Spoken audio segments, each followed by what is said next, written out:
Hey, hope you're good. Just Matt here from Sheer Performance. hope you're all really well. Just want to shoot a little video for you about electrolytes. Electrolytes is kind of like a term that gets used quite a lot in terms of hydration and performance. So just wanted to give you the basics on this, but also to kind of give you some more background as well. So not like skimming over too much detail, but I don't want to sort of turn this into a science lesson either. All right. So let's have a little look here. So in the context, electrolytes really from a health perspective and hydration, and then into performance in a minute. All right.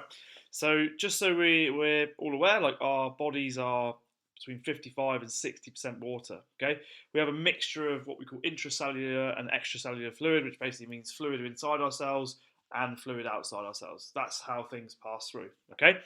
Bones, 22% water. Adipose tissue, that's our fat, is 25% water. Muscle and brain, 75% water. Blood, 83%. And eyes, 95% water. All right? That's a drink. So the reason I put them on there is just to help you to understand that if you become dehydrated, where some of these things break down, okay? So like concentration, muscle cramp, like energy to the body, because obviously the blood is carrying that, okay, and concentration, etc. All right, so this is on a from a performance perspective there. It helps with and we get it from. So basically, it helps with dilution of proteins. Okay, it lubricates the tissues and joints. Okay, and also helps to regulate body temperature. Okay, that's water. We also get it not only from drinks, but we also get it from fruit and veg. In fact, on average, we should be aiming for about 1 litre from our food and 2 litres from our drinks for health. Okay, so if we're aiming for 3 litres of water a day, fibrous vegetables, nuts, seeds, those sorts of things contain water. Okay, so we eat those foods and we get water from them as well. All right. So the question is how much water? All right. Now the answer, unfortunately, is it depends. All right, and there's a number of reasons why. I'm going to go through them. So a simple equation you could use is 30 to 40 times by your body weight. All right, that gives you a very, very basic. So, if you're 100 kilos, 30 times 100, yeah, gives you 3 liters. All right. Now, that is pretty basic. Okay, so I want you to understand that. There's a lot more to it. Okay, what I want you to understand as well is that alcohol in itself suppresses the hormones that tell us that we're thirsty. All right, so you wake up the next day after you've had a good night out. Okay, and you don't always feel that thirsty. Okay, and that's because the alcohol itself suppresses that. Something I need you to know about, okay, is something called edema. Okay, now if you've ever taken your socks off after like a long flight, or you notice how you get that kind of ring around your leg where the sock was. Okay, um, guys, just check, make sure you aren't pregnant as well. Um, in terms of and that is a that's a thing. So edema can be caused by pregnancy. Okay, so basically what you end up is a buildup of fluid outside of the cells. Okay, now it can be pretty serious, so it's not something to joke about too much. Okay, you need to be careful if that's happening. It's an accumulation of fluid, and it's normally as a result of a starvation or malnutrition, along with pregnancy. So things like restrictive diets and disordered eating can definitely impact on that. So just watch out for that. Nutritional edema, so too little protein or something known as kwashiorkor, actually you see it like more in like the third world. You see children who are unfortunately, adults as well, who are unfortunately malnutritioned. What happens is the fluid pulls up in the cells outside, okay, and the protein can't get out. So too little protein, like the protein actually normally helps get the fluid in and out of the cells, all right, but because they're not getting enough of that, that unfortunately that's where they get edema and then something called kwashiorkor, okay. So carbohydrates and water. So what you need to understand as well is that for every gram of carbohydrate that you eat, yeah, you're going to store between 3 and 4 grams of water. All right. So that's where carbohydrates can be useful. Good ones as well can be useful, helping you store some water. Yeah, for when you need it on those long days. So the stuff that you want to know about, the electrolytes. Okay. Sodium, potassium, chloride, calcium, magnesium, all electrolytes. Okay, the main benefits of them, they help improve fluid absorption in the gut, so they help with the passing of fluid and fuel, okay, across the gut wall. So really, really important there. And if you have too much carbohydrate and not enough electrolyte, you'll get some what we call GI distress, so gastro stress, which where basically unfortunately, you might worst case scenario, you might mess yourself. Okay, but equally, you feel it's pretty painful. It helps obviously with endurance because you're gonna be able to go for longer. What you find is people who just purely drink water on endurance events. What happens is you end up with something called hyponatremia.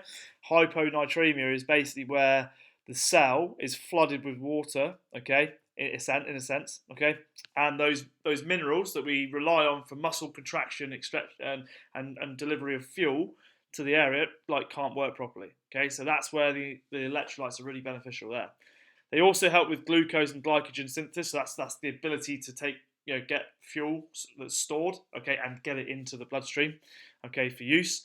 It helps to lower stress and inflammation. Okay, now obviously lowering stress and inflammation are huge, not only on the day but on the days after as well, and the next day, because if you're shearing day in day out, that's huge. Your joints, everything, okay, and obviously therefore lowering stress, lowering inflammation leads to improved immunity. Okay, so your ability, so with these here, to recover, yeah, your ability to recover and stay healthy have dramatically improved. So the 4 factors that affect them really, you're looking at climate, okay, so altitude, hot and dry conditions, yeah, particularly. Frequency of the activity, so if you're shearing day in, day out, or if you're shearing 8 hours a day as opposed to a 2-hour run, okay, and then maybe you're going and having lunch, and then maybe you're traveling to the next place and you're going again. So you need to think about the frequency, okay, the level, all right. So you for the main part, the aerobic area of shearing is where you're at day in, day out. You couldn't function above that aerobic level for that long, okay. So it is an aerobic sport, but you may push hard. You might be going for a tally, okay, or you might be, working really hard to finish off. So you need to think about how hard you're working as well, okay, and the length and endurance, which I've kind of already alluded to, really in terms of the frequency. But if you're shearing for 8 or 9 hours, then you need to be thinking about that seriously, okay. So to give you 2 scenarios, so your day, so the first one being say you're going out for less than 2 hours shearing, or you're going to exercise hard for an hour doing one of the sessions, maybe one of the sessions that you've got planned, or maybe one that we've planned for you. Guidelines, remember, these are the guidelines. So that there is individual variability plus the factors that I've already outlined on the previous slide, that one there, climate, frequency, exercise, and then length and endurance.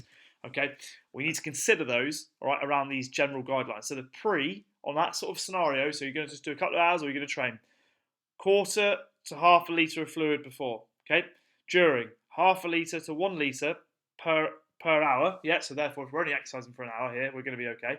Yeah, and we're exercising for 2, we just double that. Okay, now the reason I've gone from 1/2 to a litre is that depending on climate, 600 mils can be fine. Okay.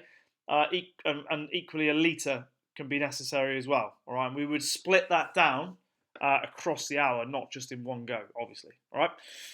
Now, if you're somebody who struggles to keep weight on, and you can do this, and it's not too hard, then you'd maybe add in a protein carbohydrate mixture to your drink, and I'll talk to you about ratios on that in a minute. And then post, you'd go 1/4, so you'd have your meal, and you'd have 1/4 to 1/2 litre of fluid with each meal that you eat in the day thereafter. Okay, obviously you can pause this, have a look at that, write that down, make some notes, and then move on. So scenario 2, okay, so let's say you're going for an 8 or a 9-hour day. All right, now remember again, individual variability. The night before, last drink of the day, a little bit of electrolyte. Okay, so we typically advise people to have a little electrolyte. If you haven't got any electrolyte, just a pinch of sea salt in your last drink of the day, all right, will help you with that. Pre-shearing, so in the morning, 1/4 to 1/2 litre of fluid, 30 to 60 minutes before, and include some electrolytes again.